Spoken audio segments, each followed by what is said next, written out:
संविधानाने आपल्याला कसं बोलावं, कसं जगावं, आणखी न्याय, स्वातंत्र्य, समानता, बंधुता, जगण्याचा अधिकार, भाषण करण्याचा अधिकार, आणखी खूप काही सारं दिलं. ताई, तुम्ही सध्या काय करता? मी एक सध्या शिक्षिका आहे.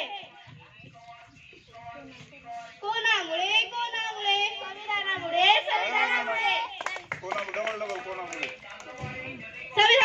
संविधानामुळे. ताई, तुम्ही सध्या काय करता? सध्या मी डॉक्टर आहे. हे कोणामुळे? संविधानामुळे. ताई, तुम्ही सध्या काय करता? सध्या मी एक मजूर आहे. कोणामुळे?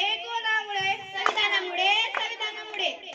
तर ताई, तुम्ही मला सांगा, कामगाराचे 12 तासावरून 8 तास हे कोणामुळे? संविधानामुळे. तर ताई, तुम्ही मला सांगा, 6 ते 14 वयोगटातील विद्यार्थ्यांना शिक्षणाचा अधिकार कोणी दिला? संविधानाने दिला. ताई, तुम्ही सध्या काय करता? मी एक शास्त्रज्ञ आहे. कोणामुळे?